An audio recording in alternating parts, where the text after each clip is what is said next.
Welcome to Good Life. I'm Dean Wilson. So glad you're here, wherever you are. If you're joining us here in the Santa Barbara area on television, we welcome you at TVSB.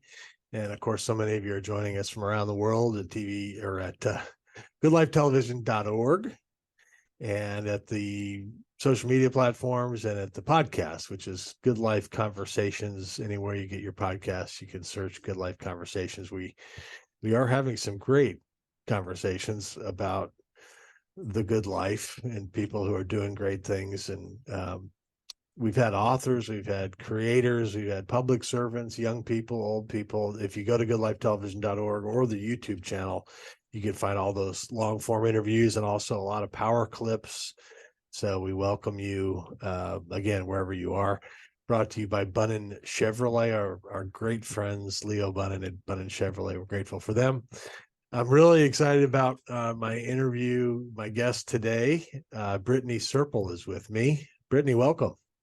Hello. Thank you so much for having me. Yes, I've been looking forward to this for a long time. Brittney is the director of family at Loving on Purpose, which is a wonderful group of people in the Sacramento area. And they are talking a lot about families. They're talking a lot about love.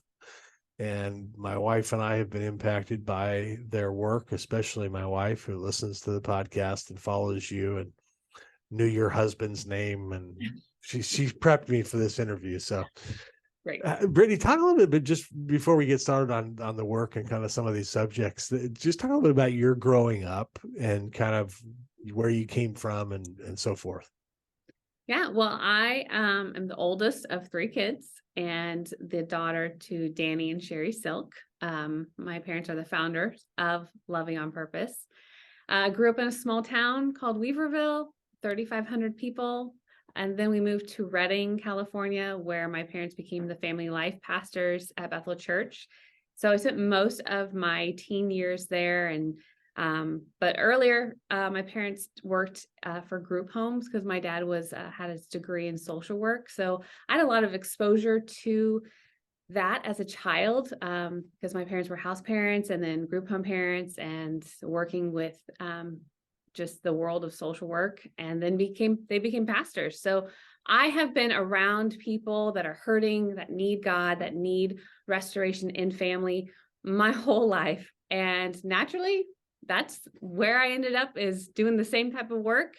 I got married to my honey when we were 18 and 19. Wow. He's actually from Australia. So we met and stayed connected and then got married really young. We have three wonderful children, and our oldest is about to graduate high school in days, and it's wild. So, but we're about to celebrate 20 years of marriage in October. So, I mean, we do family and relationships in every aspect of our life, and I love it. Oh, it's so good. Yeah, that's wonderful. So yeah, I this is a big topic.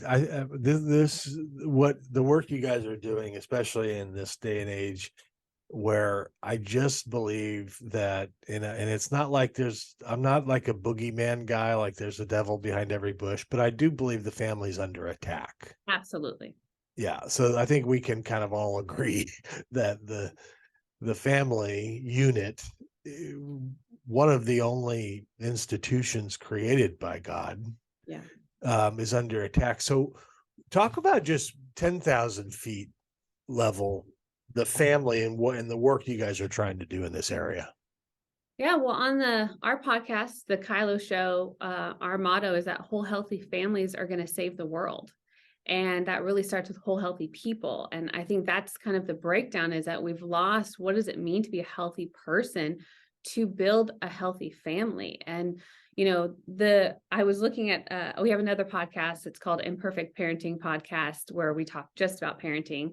And I was looking at some reviews, and one of them came up as, we're not inclusive. We won't talk about being inclusive. And I'm like, you're right. I won't, because God's design for family is between a man and a woman. And so we need to be on the same page of what God's design for family is. And that is one of the biggest attacks that's going on. So we can sit by and do nothing and hope for the best, or we can get in there and become whole and healthy people to fight for families in God's design. And that's really what I think we're trying to do, is help people be healthy so that they can bring that to their families. Because a healthy mom and a healthy dad have the potential of raising really healthy kids, but you got to have a healthy marriage first. So the big view is, how can we help people become healthy so that they can do this well? Right. Yeah. I've heard many times. I mean, it's not 1/2 plus 1/2 equals 1 whole. It's 2 wholes. Mhm. And talk about for a second the power of love and unity over the long haul. I think about that a lot, even in friendships. I'll meet somebody, or I'll meet 2 people that have been friends, just, friends for 40 or 50 or 60 years. And I just am so drawn to that, so drawn to long-term friendship, Oh. but it's so rare. Yes. Long-term marriages are really rare. Yep. Uh, but long-term friendships, you have to really talk about how do you get there? Like, if you're going to say, hey, what are some principles or thoughts on being friends for the long haul? I think it really starts with being a person of covenant, that we understand what covenant looks like, and that, God designed covenant, and he designed us to be a people of covenant, which means that, we follow through with what we say we're going to do. We abide by his laws of the land and stay connected to his heart. So I think that most people don't understand what it means to have covenant. We're in such a instant gratification. Oh, I don't like how you said that, so I'm going to go to the next. I'm going to go to the Right. next. I think that's in dating. I think that's in friendship. Right. Is, I didn't get what I wanted from you, so I'm going to go to the next option because it's available. So we've lost the value of really investing and working through the hard. I mean, we don't like the hard anymore, and somehow we thought it Right. went away, but it didn't. And Right. so covenant is hard. It is a lot of work, but the reward is beautiful. The investment that you make when you can walk with someone for, like you said, 40 years, they know you to a level that is beautiful, and they Yes. actually add so much to your life, but it comes with hard. And, Right. you know, life is hard. And I think we need to embrace that. It's part of what makes it rich, is the work that we put into it. Yes, that's so well said. Covenant. What a lost art that is. The idea of covenant. Um, and yeah, I think that's been lost. I certainly don't think about it in the context of friendship very often, but I think it's powerful Mhm. because we are in a society. If I don't like what I'm getting from you, I will trade you in for something I do like. Yep. If you're a friend and you hurt me, Mhm. I'm done. And that doesn't yield good fruit over the long haul, does it? No. And that's part of it. We lack the skills of developing good communication. We lack the skills of really seeking to understand rather than to agree. I think that's a lot of things that gets broken down. Is we think communication is, how can I get you to agree with me? And that's a lot of friendships, is that we're looking for agreement instead of understanding and deep relationships. And that's the hard part. And a lot of people think, communication is around waiting to talk, but it's a lot of listening. And so much of this is wrapped up in being a healthy person. And what you can bring to a covenant is these skills that I'm learning how to set and how to build and find like-minded people. So great. Yeah, if everybody would just agree with me, we wouldn't have any problems, right? Right? I mean, You what's wouldn't the be problem? offended. Yeah, I Yeah. know. Yeah. Wild. So I want to talk about some of the keep your love on principles, and I do definitely want to get into the parenting part, which I love what you're doing. I love, yeah, imperfect parenting by itself, and the imperfect parenting podcast, and this idea of connection over perfection. That is like, what a brilliant concept that is. But I want to start with some of the keep your love on principles. Just, I'm kind of a lightning round. I'm just going to throw you one and you can run with it. So the number one, be powerful. Mhm. Talk about that. So being powerful is really just the ability of, I am not going to adjust or change my standard or what I'm needing because your poor reaction. So a lot of times I like to put being powerful as the context is somebody's having a really bad day. And if I choose to let their bad day change my attitude, and then I spread the bad attitude, it's I've lowered the standard of my own ability to manage myself. And this is social media on display. Is there's a bunch of powerless people that are complaining and whining because somebody had a bad day and then I chose to make that my bad day. That's what I think about for my generation. Is I'm seeing a lot of the lack of ownership of, no, this is mine to own and I will choose this, and I can, and I know what that means to stay powerful instead of becoming a victim to something. That's And good. I think that, I love it. Choose love over fear. yeah. And for this, the aspect of friends or marriage is so hard to quiet the voice of fear, because fear brings out our worst self. So if I can lean into that, I'm going to love you regardless of what you do, because I'm a powerful person, I'm going to manage myself. I'm going to keep that loud. As soon as I let fear set in, I'm scared usually. And so that worst version of myself comes out. Usually it results in trying to control something or I disappear. So keeping love loud and on the surface brings out our best self instead of our worst self. Oh, I love that. Pursue the goal of connection. So talk about connection, because this is a word that's obviously very, very prominent in all of your work, Mhm. is the connection. Talk a Mhm. little bit about that. Yeah, I think again, all of our tools build on top of each other, but connection is the place where we gain the most influence. So if we have low levels of connection in our relationship, we have low levels of influence. So in a marriage context, if I have low levels of connection with you and I want to talk to you about a problem I'm frustrated about, I probably won't do a very good job because we're not connected, which means you can't hear my heart. So the goal is really to keep that connection the biggest priority. And I think my dad says it, Ben says it, my husband, the biggest problem in the world that you could have is a disconnect, especially in those covenant relationships. So with my kids, with my spouse, if we're disconnected, that's the biggest thing I'm trying to get reconnected, because that is the place where we thrive, is when we're connected to one another. That's so well said. Wow. Yeah. Practice respectful communication. I love this one because I'm pretty spicy. That's the joke, is I'm really, really spicy. And if you're familiar with DISC, I'm a high D. If you're familiar with Strength Finders, I'm command number 1. So I can come off intense. And so my husband is the exact opposite. So having respectful conversations is really that I know how to set a good boundary with how you're communicating. So if I come in too hot and heavy, my husband knows how to say, I would love to have this conversation as soon as your voice sounds like mine. And it's my job to honor that. It's my job to realize, oh, I am being disrespectful. And I like to say that sarcasm, which is really loud in our house, we have lots of fun with sarcasm, but it can be candy coated disrespect, which means it's sweet going in, but it can be really bitter once it settles.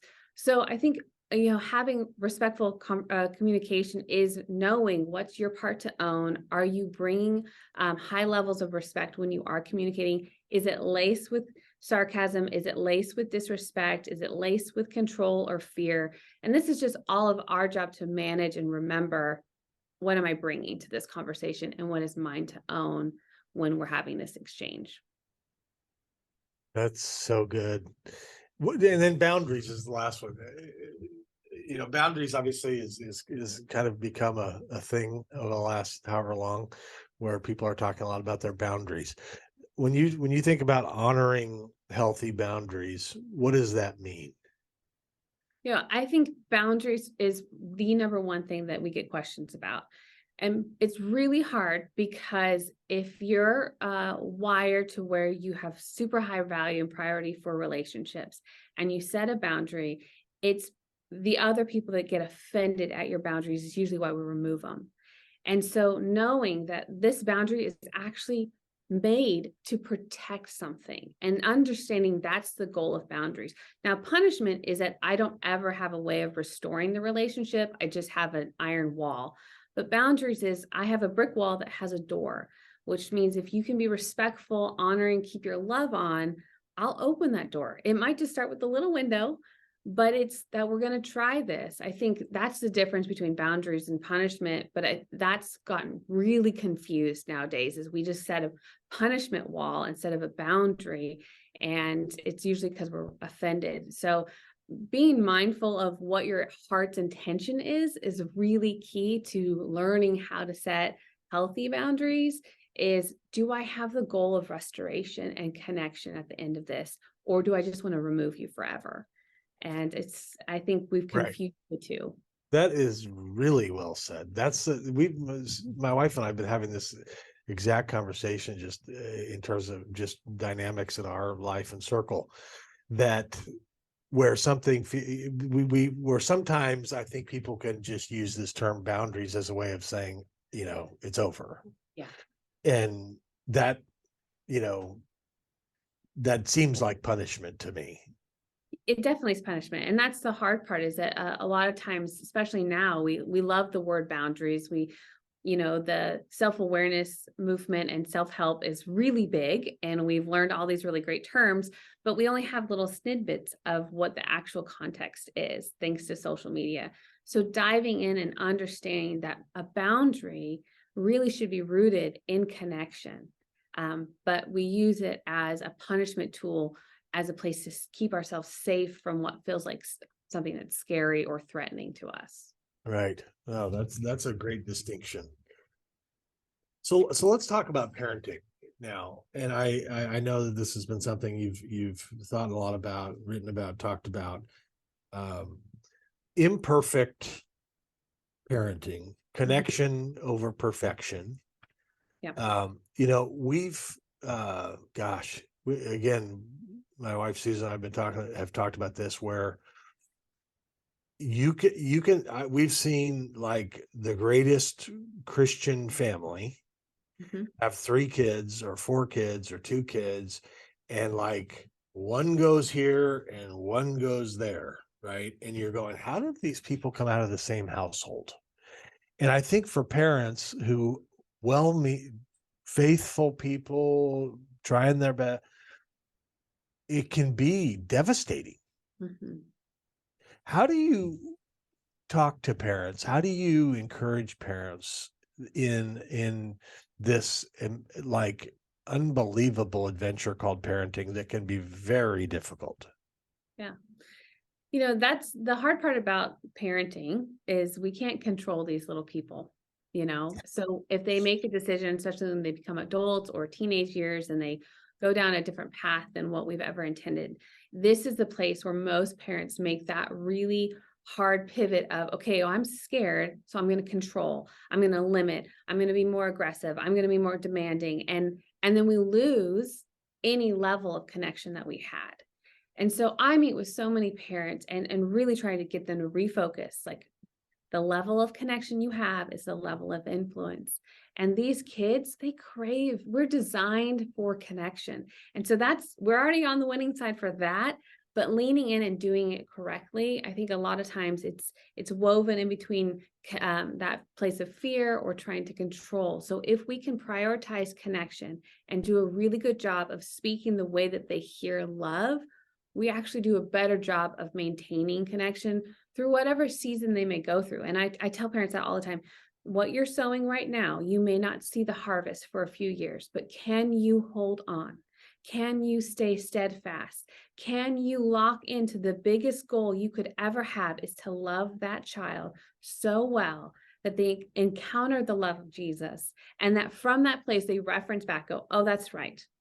I remember Mom loving me when I was scary, when I was broken, when I was out of control. But it's this place of connection, which is the most beautiful posture we can take towards our kids. Yeah, it's just so good. And it's not, so you're talking about connection. You're not talking about enabling. Like Mm, you're not talking about enabling bad behavior. You're not talking about enabling addiction or uh-uh. enable. I mean, because I think sometimes people get confused about what love is. Love is, a pretty important word. And I say it often, love is not a what, love is a who. Mhm. And so when we look at God and we look at what love is like, it's not sometimes what our culture says it is it? And that's the thing is love doesn't mean that it's agreeing or permission, and neither is connection. You know, in the last couple chapters of my book, we talked through a really hard situation where my daughter made some horrible decisions and really painful and really messy. And that didn't mean I was like, all right, honey, go for it. Right on. This is your years of figuring it out. No, it was lots of really hard boundaries and staying the course. But in those hard boundaries, because I am still your parent, I'm still leading you. You are not 18 yet. This is my home. These are our rules. But the biggest thing that's allowed in the midst of our boundary is I want to do whatever it takes to stay connected to your heart, which is so uncomfortable as parents because we get rejected by our kids because we won't agree with them or give them permission. And I think that rejection sets parents back. And so they don't know what to do because it's devastating to be rejected by your child. And that's where we get scared and we just kind of quit, especially in those teen years. That's at least what I've experienced. Yes, God is playing the long game, isn't Mhm. he? That's one of the things I've thought about recently. God really is playing the long game. A lot of the times I think we're playing checkers and he's playing chess. Like we're just thinking about our what is it? Our view is not his view. Like our thoughts are not his thoughts. I think sometimes with parenting it can be there's a fear that comes in. I was a bad parent. We're doomed. Like, you know what I'm saying? Like just this, oh my gosh, what have I done? It's my fault. And it's, okay, now I'm just going to suffer. Now I'm just going to suffer because I sucked and did this, or in this season, I didn't do the right thing, or I didn't. How do you take parents off the hook, Brittney, when you're thinking about this and the long game that God is looking at, the long view of love and connection? What do you say to people? Well, failure's definitely going to come and you're going to make lots of messes as parents. But if you hold yourself to this goal of perfection, you will always lose. And so I think the biggest thing for parents is getting to the place of, all right, clean up your mess. If you made a mess with your kids, clean it up. And humility is an amazing tool for leadership because I want to follow a humble leader. I want to follow someone that isn't afraid to do that. And that's what we are. We're leaders in our home and paying attention to, all right, I got to get back up. I got to keep leading these troops. We're not done. We're not finished with this. We still have a long way to go. So if I disqualify myself as their leader because I don't believe in myself, then how will we ever be successful? So, I mean, I remember there's a story in my book about making a huge mess with my 2-year-old son and it was awful. And I had to forgive myself. And that was probably the hardest part of leading was cleaning up my mess and then forgiving myself and getting back in the game. And that's what I want to give to parents is that get back in that game. You had a bad day. You got to get up and do it again tomorrow because they need you so desperately. Yeah.